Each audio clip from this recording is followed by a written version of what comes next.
What's up, everybody? Welcome to the new episode of Turn-Based, the RPG podcast. We are on episode 27, and we are glad to be here. We're going a little bit old-school throwback style with this episode. It's just going to be me and my typical co-host. Go ahead and introduce yourself. Hey, what's up? This is Gary Swaby from thecoalition.com and the co-host of the Turn-Based. And yeah, we've both been here every episode. Yep, we've had a good long run. It's been fun. Talked about a lot of good stuff. We've amassed a massive coalition of followers. Not really, but that's okay. And yeah, I mean, I'm excited to have our 27th episode. It's going to be fun to just be you and I again, like it used to be. We've been having a lot of guests lately, so it'll be cool to just kind of do a throwback here. I can't believe we're almost hitting 30 already. I know. We're going to catch up to the co-op pretty soon. Yeah.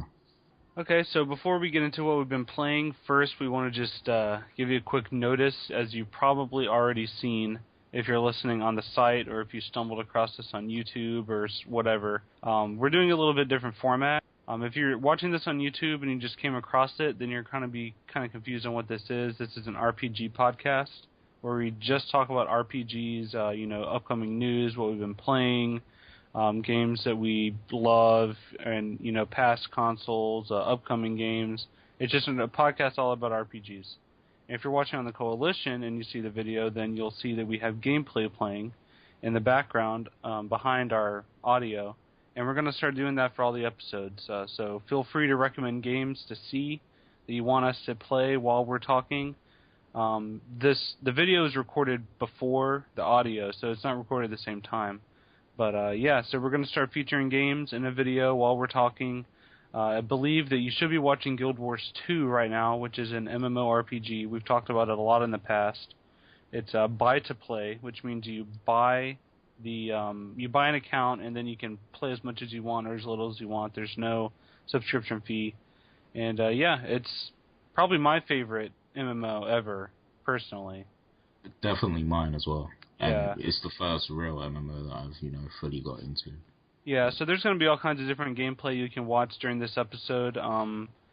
We're playing some of the new content, which is called the Nightmare Tower. We're kind of running through that and fighting enemies. I think I'm probably going to put in some footage there of us kind of playing around with the Box of Fun, is what it's called. It has like little fun things you can get inside. There's fireworks and that kind of stuff. Then probably a lot of footage of us dying. We didn't really do too great last night for a lot of the time. We didn't have a big enough group for the content we were trying to do. It was just a handful of people when we really needed about a dozen. So we had a lot of trouble in some parts, but we did pretty well in other parts too. So it's going to be kind of a diverse, amount of content that you're going to see in that video. I think I recorded some footage of us playing our alt characters too, my Elementalist and his Warrior. So, yeah, I mean, go ahead and make sure you recommend and suggest other games to see. If we have access to them, then we'll definitely record some footage. But yeah, that's going to be the new format. And hit us with your feedback too. Let us know, how you like it and everything. Yeah, definitely. And if you download the podcast just to listen to it or something like that, you're still more than welcome to do that. We'll have just the audio as well. But the video is just going to be a secondary option for people to give them something to look at. Okay, so next we'll talk about what we've been playing. Obviously, you can see we've been playing Guild Wars 2, and I've been playing that a lot over the past week. I hit the level cap a few months ago, but I've just been going through all this new content. I've been, getting achievements and working on getting some better gear and just having a blast. I mean, I've played it pretty much every day when I get home from work. I played it over the weekend a lot, and I'm really getting into it again. And it's surprising, because most MMOs, when you hit the level cap, you start getting kind of burnt out, but I've started to realize that I'm having more fun now that I'm level 80. So, yeah, it's been a good time. Besides that, I've been playing the new Zelda. Not really an RPG, but, kind of, close enough. When did you get that? Got it Friday after work. I haven't played it very much yet. I think I'm on my way to the first dungeon. But graphically, it's beautiful. It looks very, very impressive. The 3D actually works really well because it's a top-down game. So the 3D gives depth to the world. So like the first and second floors and stuff of areas and like different items have height and stuff like that, and the overlay, like even the UI utilizes the 3D really well. Yeah, it's one of the best looking 3DS games I've played. It runs at a solid 60 frames per second too, and yeah, they did a really good job on optimizing it and make sure it runs well. And they made the decision that it would be 60 FPS like early on in development, so it looks really really good. Yo, I'm upset that you haven't even given me your friend code yet. Your Nintendo ID thing. Yeah, there's so many games we could play together. Like none of the games that we have. I just want to see your me. All right, well, I'll give you my friend code pretty soon then. Okay. Besides anything that, else? I played briefly some Tales of Xillia over the week, just for a few minutes. But I mean, yeah, not really. Some Astral Terra as well, the game that we interviewed the developers for last episode. Oh, yeah. So shout out to them. Go ahead and make sure you check out their Kickstarter and their Steam Greenlight page. The Steam Greenlight's doing really well, apparently. They're over halfway to the top 100. So, I mean, that's pretty big. That's great. I'll put a link in the post as well so you guys can check it out. Yeah, for sure. But that's about it for me. Mostly Guild Wars 2. A little bit of The Elder Scrolls Online. I got into the closed beta this weekend. Okay, but you can't talk about it, right? No, I can't say anything. Unfortunately. So, what have you been playing, Gary? I'm going through a little bit of gamer depression at the moment because, you know, like, I have games that I need to beat on console, otherwise I'm, like, just never going to beat them at this point because all the new consoles coming out and everything. Right. But I've really just been focusing on Battlefield and Pokemon and Guild Wars. Like, those are literally the only 3 games I played this week. Pokemon, I played it over the past 2 days, really, and I only really played it because my friend wanted to trade a Pokemon so he could evolve it. Mm-hmm. So, after I traded with him, then I just decided to start playing it a bit more because, like, I was slacking for a long time, and I've only got 1 gym badge at the moment. So, yeah, I've been slacking hard. Yeah, I need to get that so we can actually have a 3DS game to play. Yeah, definitely. But yeah, I made some progress on that. I'm right near the 2nd gym now, so yeah, I'm about to get the gym badge. And Guild Wars. We played some of that. We did the whole tower thing in Kessex Hills. That's really fun. But yeah, like you said, you definitely need a group, and sometimes it can be hard, like coordinating, a big group and everything. So. Yeah, and I think part of that's just because we're playing the content, like, near the end of its run. Because they release new content every 2 weeks in that game, and we didn't even start playing it until over a week after it was already out. So yeah, exactly. Yeah, plus, if you're in a big guild as well, that helps as well. Yeah, we didn't join a pretty big guild until, like, 2 days ago, so... Yeah. Yeah, we kind of missed out on some of that. But, I mean, I've almost finished all the achievements for it, so... Personally, I've made pretty good progress. I just have a couple more things I need to do. I don't know if they're going to take it down Tuesday when the new stuff comes out, because they're adding new fractals, which are like the level 80 dungeons. I haven't did any of those either, so I don't know. We'll just have to keep an eye out and see. That's about it for what we've been playing? Yeah, that's pretty much it. All right, cool. We've been a lot of Guild Wars 2. It's probably going to be the same for this week as well. I definitely foresee myself playing that a lot in Zelda. So, going into the news then, we have a couple exciting things. First, we'll go ahead and get this out of the way early, is Final Fantasy X and X2 finally have a release date. Actual days in the year that you can go to a store and buy the games. That's pretty big news for me. It's a lot later than what I wanted. They've been saying that it was going to come out in holiday 2013 for like a year now. Yeah, that's what I was hoping for. Yeah, that's what I really wanted, because for me personally, me and you, we didn't get a PS4 yet. We're waiting, and Final Fantasy X was like the one game besides Zelda that I was looking forward to for the rest of this year, pretty much. That's like the one game I wanted, and now it's not even coming out until March. And March also has Infamous and South Park and all these other games. So they're definitely moved it to a crowded area. Yeah. So. And like you mentioned, Infamous is coming out that month, and I'm likely to be getting my PS4 that month because of the bundle. Right. Right. Unless that's I what I'm somehow end up with one this year, but I doubt it. But yeah, I mean, having the game come out at that point, it's going to be so hard to get fully into it when there's all this other stuff coming out at the same time. And if you have a PS4 as well, you got a new console, so you have to dedicate time to that because you just bought it. Right. And it's like $300-$400 or whatever. So yeah, it's going to be pretty difficult to get stuck into it. And I've been waiting for this for a long time because I wanted to replay the whole game. Yeah, and see, another thing that it kind of brings in is, for you and I, we both have really big backlogs.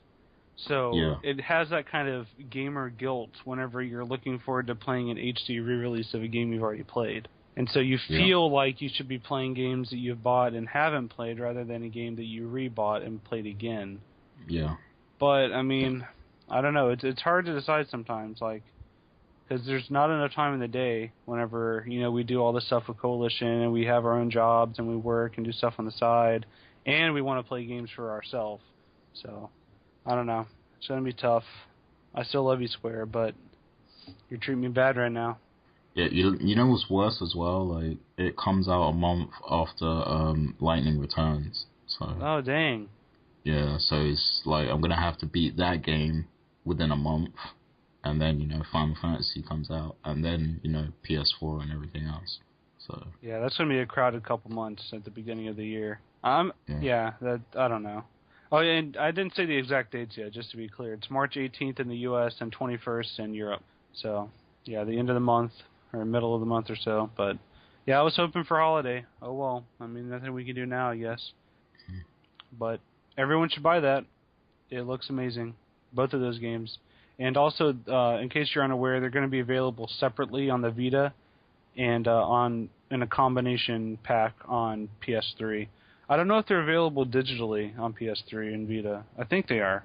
So I think you can buy them separately on PS3 if you want to do that way. But you might as well just buy both. Because, yeah, I mean, that's the way it's meant to be played. And I think they have like an epilogue video that's like 30 minutes long that you can watch after you beat both. So that's pretty cool. I'm going to go ahead and predict that I'm probably not even going to play 10-2. Just because there's like so much going on around that time. So I'll probably just be able to beat 10 if I'm lucky. Yeah. I mean, for me, I never played 10-2 at all. So I'm kind of looking forward to it. That's actually a new game for me. Oh, okay. Yeah. So that's good, though. Yeah, I'm pretty excited about that. All right, so I guess we'll move on to the more current games. Well, actually, no, before we move on to current games, our Baldur's Gate 2 HD review is live on the site. That was reviewed by Assad, our former co-host who does guest on the show sometimes. Probably remember him. He's a cool guy. He talks a lot like this, so you might remember him. Yeah, but he reviewed the first Baldur's Gate Enhanced Edition. He posted his review for the second one. I mean, they seem like they did a pretty good job of updating them graphically. They look nice. They added some new content. They run better. That's the biggest thing. They run very smoothly on current systems, which is always a hassle for older PC games. So I think that's the biggest value, is just it runs good. But yeah, I mean, they didn't add a whole lot. And if you've already owned them and you have a bunch of mods and it's not worth getting, is the vibe I'm getting. Simply because all the mods that you can get add pretty much the same things that they fixed and more. And I don't think the mods are going to be compatible with this version. So if you already have the original, you played it a lot, and you have a bunch of mods, probably shouldn't get this one. But if you're new or you've been interested or you just want a cleaner version, then you should get it. That's kind of the gist I'm getting. It's a good game, though. Great game. A lot of people say it's their favorite of all time. So, yeah, good stuff. I've never played it personally. I tried to, but it's a pretty archaic game by today's standards. I hate to say that, but sometimes games don't age well, and for me, this style didn't age very well, personally. Yeah, I think I actually have the first one on Steam, but yeah, that just adds to my backlog woes, my list of games that I'll probably never play. Oh, I know. Both of us, we. It's. I mean, Yeah. if I could just like go into a hyperbolic time chamber and just play like all of my backlog games, I think as far as the hours that it would take, if I played like it was my job, like 12 hours a day, it would probably take me over a year to get through all of my backlog games. That's not even an exaggeration. And then if you throw in all the MMOs I've started and not finished, oh my god. Yeah. I can't even fathom. It's ridiculous. Okay, so Baldur's Gate 2, it's out. You should play it. It's also not just on PC, that's worth noting. It's on Mac, I think it's on iOS as well. It might even be out on Android. Yeah, these versions they made for like everything. Oh, that's pretty cool. Yeah. So yeah, cool stuff. Yeah, it is on Android. That's right. PC, iOS, Mac, and Android. So, yep, definitely check that out. Now to more recent games and new games and that kind of stuff. The VGX nominations have been announced. That's going to be live on TV December 7th. And I believe it's on Spike, like usual. And, yeah, it used to be called the VGAs. I'm guessing it's called the VGX Awards because this is the 10th one. Am I right? I think that might be their reasoning. Yeah, I think so. Yeah, maybe something like that. I don't know. Okay, and let's see. We have a lot of nominations, every category. First, of course, we're going to talk about who they nominated for Best RPG. Okay, so it actually works out pretty well. 2 of the games are games that Gary's played a lot of, and 2 of them are games I played a lot of. So the ones that you've played a lot of, Final Fantasy XIV and Pokemon. So if you had to pick between those 2, which one would you pick? Wow, that's tough. Yeah, they're totally different. Yeah. Oh man, that's a tough one. I think I would have to go with Pokemon. That makes sense. Just 'cause it seems to be the game that you're actually continuing to play rather than stopping after you reviewed it. Yeah. Yeah? Yeah, and plus Final Fantasy kind of annoyed me last week, so, yeah. Okay, now the other 2 games are Fire Emblem Awakening and Ni no Kuni. Ni no Kuni you have played some. And yeah. Fire Emblem Awakening, I think that choice is interesting for me because it's really more of a strategy game than it is an RPG, but there's no strategy game category. So, yeah. But, I mean, it definitely has a lot of RPG elements, though. And it's definitely a strategy RPG, so it makes sense that they picked it. And, let's see. So, Fire Emblem Awakening, I love that game. I think I gave it like a 90. It's a great game. Best Fire Emblem I've ever played. One of the best 3DS games out there, period, even including Zelda. I mean, it's a great game. Then you have Ni no Kuni, which is like one of the best traditional JRPGs I've ever played, and especially this generation. I say it ranks very highly on the list of PS3 exclusives. And yeah, I mean, it's a lot like Pokemon too. I mean, it kind of has like the monster catching elements and that kind of stuff. It's beautiful. It looks like a Ghibli movie came to life. It's like one of the best looking games. It's a great game. Yeah. So if I had to pick between those 2, though, I would pick Ni no Kuni. So now we've narrowed it down to Ni no Kuni and Pokemon, the 2 monster-catching games. Which one would you pick out of those 2 for a game of the best RPG of the year? I would pick Ni no Kuni just because, this whole generation, I mean, I'm not saying, it hasn't been... I'm not saying we haven't seen good JRPGs this generation, because we have. There's been some really good ones, especially on 3DS and everything. It just hasn't been a steady stream like previous generations used to have. Yeah, exactly. Last generation, there was constant decent JRPGs coming out for consoles as well, not just handhelds. Yeah, I think the biggest difference, last generation and on the PS1, there are so many JRPGs that you could be a huge JRPG fan. But you could still walk into a used game store today and probably find one that you hadn't heard of. That's how many JRPGs there were on the previous generations. Oh yeah. But definitely. now it's you have to struggle to actually find the games that you want because there's so few sometimes. Well, I mean, there's still a lot, but just not as many as there used to be. Yeah, and Ni no Kuni, it's like the first major one that came out, on console in a while. Right. Besides like Final Fantasy and stuff. And it was really good, man. Like the quality, Studio Ghibli and everything. It's a really great game, and I need to play more of it. Like I really, really want to beat that game. Like that's one of the games I really want to beat before I get a PS4. Oh, otherwise, definitely. I probably won't ever beat it again. So, yeah. Yeah, I mean, I'm fully agree with you. I think I'm around halfway through the game. I'm kind of this is another thing that I think you can relate to. Is whenever you start an RPG and you get pretty far into it, like a dozen or more hours, and then something happens where you end up playing something else and you kind of put it to the side for months. Whenever you go back, do you have trouble deciding whether you're going to pick up where you left off or start over? Yeah, see, you know what? Like, back in the day, before, like, I did the Coalition stuff, I would start over again. But nowadays, it's like, I'm so pressed for time, I really just can't start over again. I'm just going to have to pick up where I left off, But I would like to start again from the beginning, just so I get that full experience uninterrupted, Right. But yeah, I just can't really do that anymore. Yeah. Yeah, I agree. It's unfortunate. I am pretty tempted to start over in Ni no Kuni just because I would love to. I don't know. I feel like I kind of made some decisions that I wasn't really a fan of the first time I started it. Some of the creatures I had I wasn't a big fan of, and I think I have a better idea of how to level them now and how to play and stuff. But I don't know. I mean, I'm like over 20 hours in, so I might just pick up where I left off just so I can actually finish the game. I don't know.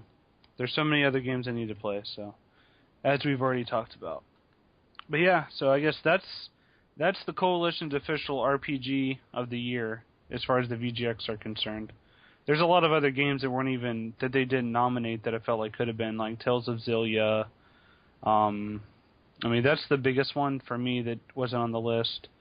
They also just kind of, I don't really know if they recognize that there are PC RPGs out there. So I mean, it seems like they mostly focus on console games, which is fine. I mean, that's to be expected for a consumer-focused show on TV. Yeah, it's really like aimed at the mainstream and everything. So yeah, a lot of those PC RPGs aren't really too out there in the mainstream. So I guess that's why. Right. It's all politics. Oh yeah, I mean that's the games that are nominated are picked by a committee. Like the amount of times that I saw the same game in different categories was ridiculous. And if you look at, for example, best Xbox and PlayStation game, there's like no exclusives in those lists. For best Xbox game, you know what they picked? BioShock Infinite, GTA 5, Tomb Raider, and Brothers: A Tale of Two Sons. One game that isn't even an exclusive anymore. So what was on PlayStation? I'm really interested. GTA 5, Tomb Raider, Rayman Legends, which is also on Wii U, and The Last of Us. Okay, yeah, that had to be there. Well, yeah, but I mean, there's so many other games. Like you have Tearaway that recently came out. There's so many other Beyond. Why isn't Beyond on that list? A lot of people are sleeping on Beyond. That's another game I really want to finish. Yeah, but I need to play Beyond it was actually interesting when I was playing it. Yeah, there's a lot of games that they should have picked for this list, and I mean, and then Nintendo game. For the Nintendo category, Nintendo doesn't get third-party games, so it's mostly all exclusive. Like, it's Pikmin 3, Super Mario 3D World, Wonderful 101, and Rayman Legends. There's only one game that's on another system on that list. So, I don't know. That's kind of silly. That best PlayStation game and Xbox game, two of the choices are the same. That's ridiculous. Okay. I kind of feel like Rayman shouldn't have been on the PlayStation list. Like, they could have put something else there. Yeah, I mean, that game was designed and marketed for the Wii U.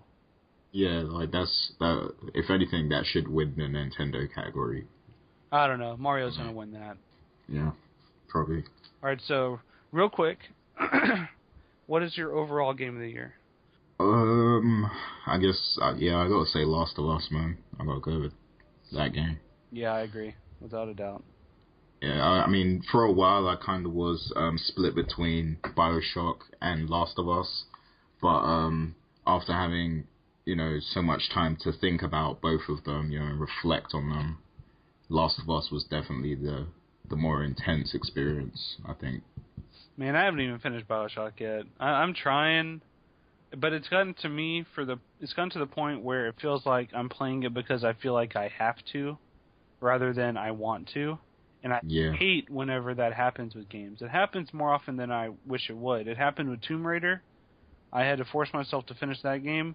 It's not a bad game. It just something there wasn't that element that made me feel like I needed to keep playing it. Yeah. And that's how I feel about BioShock as well. And GTA 5. I stopped playing that single player. I don't know why.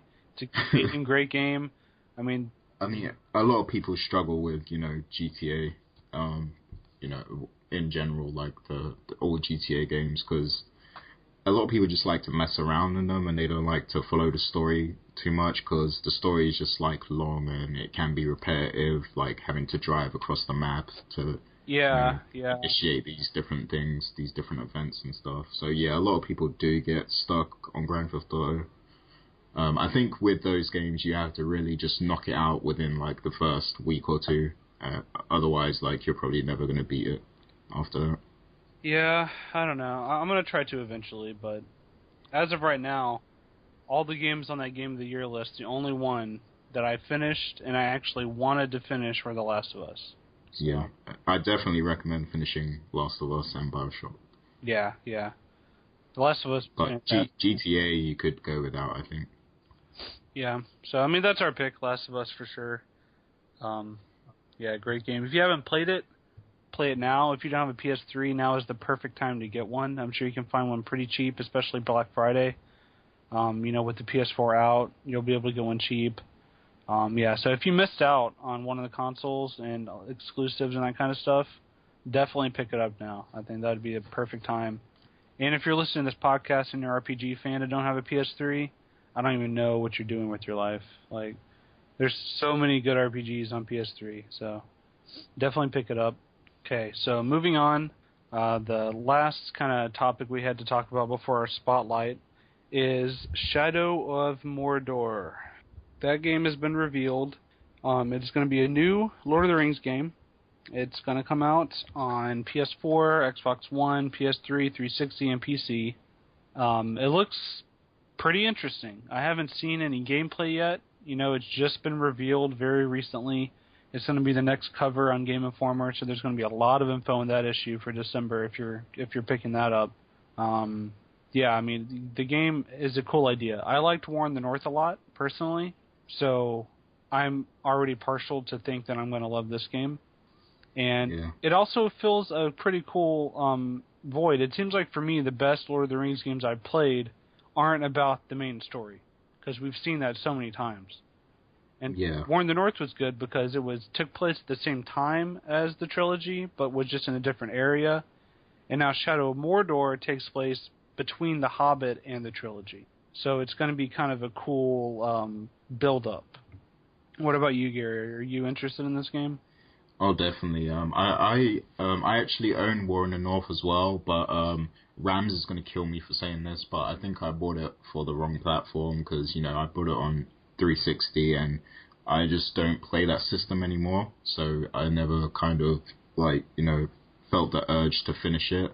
I was playing it with Rams, that's why I say he's going to kill me for saying it. Because, we was kind of we kind of bought it together and, vowed to play through it together. But just because, I have no motivation to turn on my Xbox anymore, we just kind of stopped playing, unfortunately. Yeah, that was one of the first games I reviewed for Coalition. I remember. That was the first game I ever got in the mail from a publisher directly to review, so pretty special game for me personally. And I played through it in a single weekend with Colton and Hunter. We did the co-op, and we played straight through it in one weekend, 25 hours. It was a pretty intense marathon. It was a lot of fun. I really, really like that game a lot. It has its issues, but, it's just fun to play, which is the most important thing, I think. Yeah, definitely. Because I think a lot of people get put off by the thought of a Lord of the Rings game because they probably think it's going to be like really complicated or complex or something. But that was really fun, and if you've watched the films and stuff, and I've even read a little bit of the books. I've never finished them. And there's a lot of great stories to be told within the world. So yeah, uh, definitely. I'm I'm definitely excited by the fact that a new game's coming out. And see, the cool thing about this one as well is the character you play as is a ranger, first of all, kind of like Aragorn, but also he's a wraith. So he's kind of caught in limbo between the living and the dead world. And so he has, he's sort of been brought back to life. And you don't really know why exactly, but he has like a wraith inside of his body. So there's almost like two different characters that are in the same body that you get to play as. And so that opens up a lot of interesting elements for not just gameplay, but the story as well. And I think they could do a lot with that. Yeah, it can be really interesting. And also, one more quick shout out to War in the North. If you do want to play that game, Nolan North voices the ranger that you play as.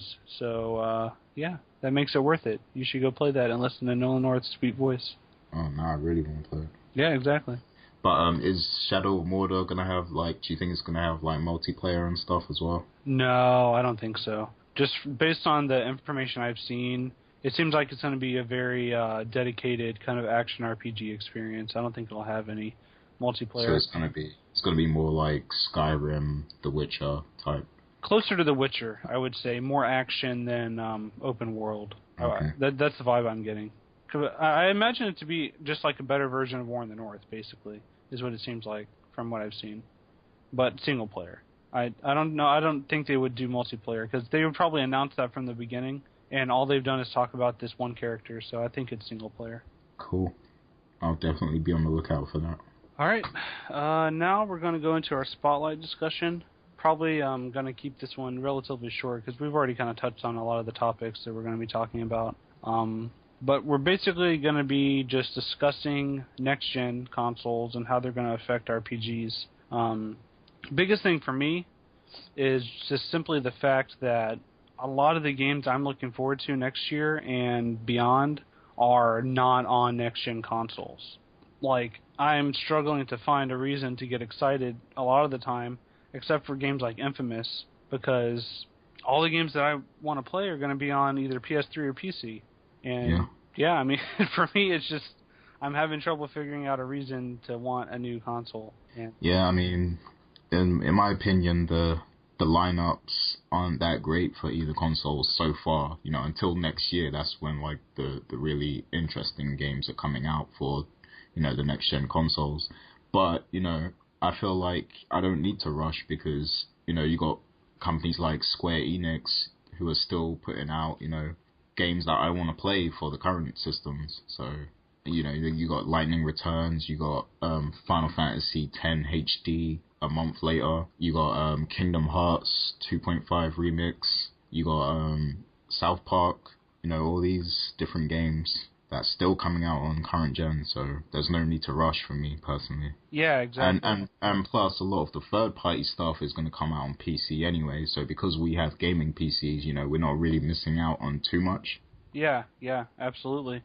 I mean, for example, The Witcher, like Witcher 3.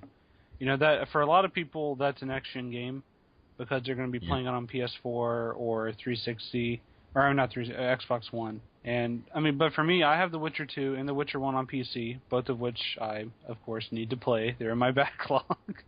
But if I get The Witcher 3, it's going to be on PC. I'm not going to be playing that on console. And yeah, because even Titanfall, I'm getting now on PC. Yeah. If you get into all those other games too, yeah. Like even beyond RPGs, all the games that I would be excited about are already out on PC and I need to play them, or they're gonna be out on PC or PS3. It's kind of silly for me. I mean, I don't know. I think we've talked about this. I feel like they should have waited until next year to release these new consoles. I've already written an article on this about why you shouldn't buy one at launch. So I don't know. If you're listening to this, you probably already have one. If you're a PS4 or Xbox One. But there's been a lot of issues with the consoles, like hardware issues, software issues. There's been shortage of supply, of course, what always happens. There's been, people having trouble downloading stuff. Carl's having trouble with his internet now. Carl Daniel from the Coalition. There's just there's a long list of stuff, and there's a lack of games, too. Like, why get a console if you don't have games to play on it, yeah. Yeah, and, like, one thing I specifically wanted to say as well is that, Square Enix, like, they have the tendency to always release, like, big games right at the end of, like, a console's life cycle. Yeah, seriously. Because they did the same thing, like, because Final Fantasy 12 came out here, like, a month before PS3 came out. Right, yeah. And for you guys, it was worse because the PS3 was already out when it came out. Yeah. But, yeah, so, and I never actually got to finish that game. I still want to finish that game. I'm hoping they make a HD remake or something. Yeah, I've got it sitting on my shelf right now. I have it in my hand, and I have never played that game. It's never been inside a system that I own. I bought it way after it came out, of course. I got it at GameStop for like $10, like the version that comes with the bonus disc and stuff. Yeah. But I've never played it, and a lot of that has to do with the fact that there's just so many other games, like we've talked about this entire episode. It's been a very depressing episode for Turn-Based.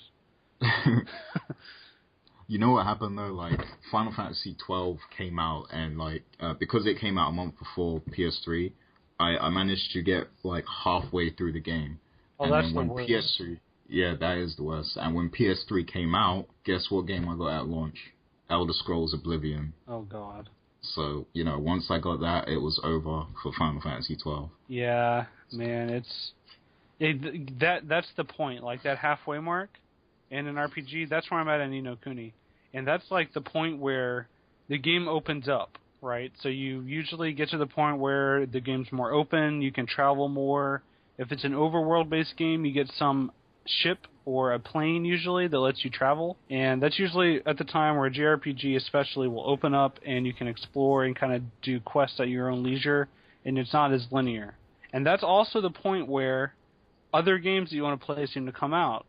And as soon as you hit that point, it's either dedicate, the next 20, 30 hours to just that game, and then possibly miss out on, 2 or 3 other games that you want to play, or put the JRPG to the side, play these other games, and then come back a year later and not know what you're doing in the other game. Like, it's a vicious cycle that repeats itself. Yeah, definitely.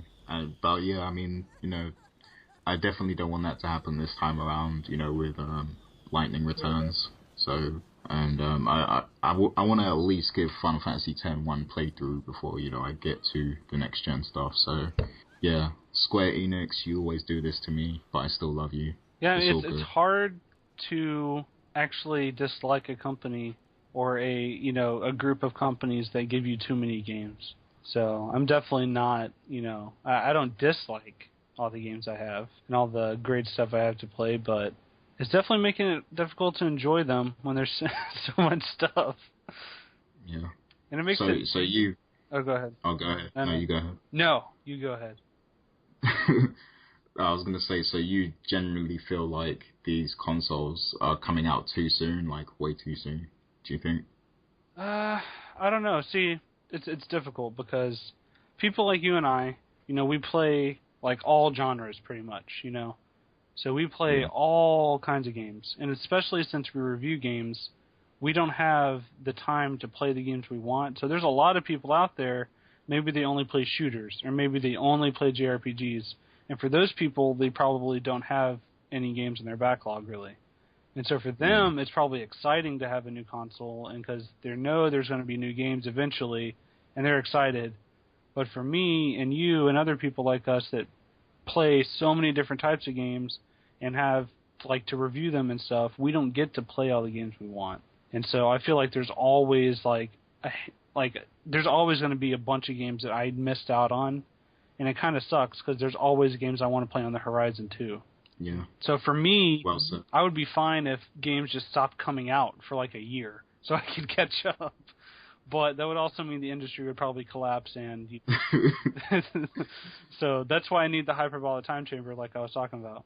That would be the perfect solution, but that's impossible. So. Yeah, now I really am depressed. Yeah, you're welcome. Because you summed it up very well. So. You're welcome. Yeah. It sucks, man. It really does. Like, whenever we talk about it like this, I start to realize how much it sucks. But then, over the next week, I'm just going to be, playing games and writing about them, and I'm going to forget how depressed I am. So. Yeah, you know what the worst thing is as well? Like, sometimes, I'm sitting and in front of the TV and everything, and I'm thinking about all these games that I need to play, like all these, reasonably long games that I should probably try and beat right now. But then, my concentration level just dips, and then I think, I'm just going to play around the battlefield or something like that. Yeah, no, that's the worst thing. I know that feeling. And what's even worse, I'm sure you've had this before too, where you get overwhelmed with how many options you have, and you just don't play anything. Yeah. I hate that. That's the worst thing ever. Like, I'll sit down on my computer, and I'll look at my Steam library, and I'll say, okay, I could play BioShock, I could start The Witcher, I could play through, one of the Deus Ex games, I could play through, finally finish the campaign in Skyrim, I could finish the campaign in Battlefield. No, I sit there and I try to decide for an hour, and then I don't play anything. Yeah. I hate it. And I think that's the biggest appeal of games like Battlefield and Call of Duty as well, because it's just, they're so easy to pick up and play, and get a few moments of fun, I guess. Right.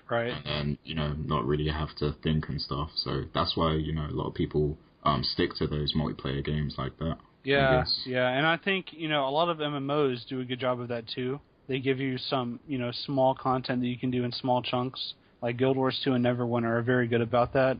Especially Neverwinter, because that game can be pretty much enjoyed by yourself if you want, and you don't even need to be in a party for a lot of the content. And then Guild Wars 2, there's new stuff to do every time you log in the game, so there's always going to be people to play with, and you can just jump in, play for 20 minutes. You can jump in and, maybe go do World v. World, do a dungeon, just kill some random stuff, get achievements. There's so many options, and that's part of the appeal and the downside to MMOs is that there's so much to do that, that fatigue that I was talking about where you have so many options and you decide not to do anything. Yeah. Like, that applies to MMOs as well on a smaller scale. Like, I'll log into Guild Wars 2 and just end up talking to people for an hour and not actually doing anything. Yeah, that can easily happen. Yeah. Or just looking in the trading post and stuff like that. Yeah, just window shopping. Yeah. Yeah, I don't know, man. It kind of sucks sometimes, but that's the epitome of the first world problem right there, complaining about having too many great things to do. Yeah. So, I don't know. I'm sorry, Africa. I didn't mean to insult you with all my great stuff. I guess that's the title of this show, First World Problems. You summed it up very well. Yeah, pretty much. All right. So I guess just for some viewer engagement, go ahead and comment down below with, some of the games in your backlog and, tell us about why you haven't played them, why you're putting them off, why you're stuck, why are they in your backlog. You've already heard a lot of ours. There's a lot that I'm embarrassed about that they're in my backlog. I call myself a big RPG fan. Haven't played any of the Baldur's Gate games. Haven't played any of the Deus Ex games. Haven't played any of the Witcher games. Haven't finished the single player in a single Bethesda title ever.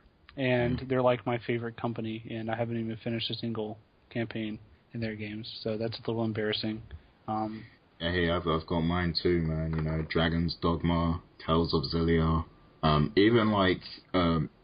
want to play the Dark Souls games, kind of, but what puts me off is, the dying a lot stuff, because, that feels like it will be time-consuming, I'll have to dedicate a lot of time to the game to get better and stuff, and that kind of puts me off. Right. So, yeah.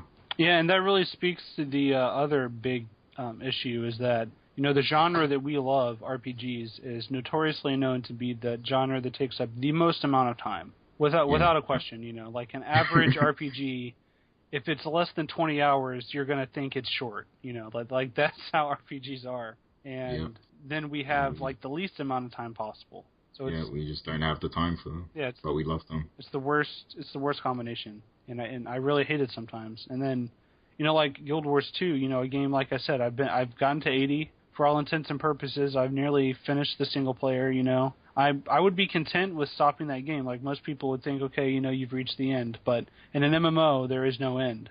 And I've logged over 200 hours on a single character in that game, but I still can't get myself to finish like all these other games I have. Yeah. You know what? God help us when we get married and have kids, because that's going to be, the real test of how much we love RPGs. Man, why you got to bring that up right now? Oh, God. It's going to happen. It's going to happen soon. Man. Yep, first world problems. There it is. All right, well, I guess that pretty much wraps up this episode. Like I said, comment down below with suggestions for what games you want to see in the gameplay video while we're talking. Comment with your backlog. Just comment and give us feedback on the episode. We love to see some feedback. We don't get it enough. We want you to engage with us and tell us what you thought, suggest topics for next episode. It's every 2 weeks, so we've actually gotten on a good schedule. I think for, the past couple months now, we've been on schedule every 2 weeks. So, yeah, we're picking up steam. We're almost at 30 episodes, so comment and let us know, Pick a game, talk about stuff. But, yeah, that's about it. That's episode 27 of Turn Based. We will talk to you again soon. See you later.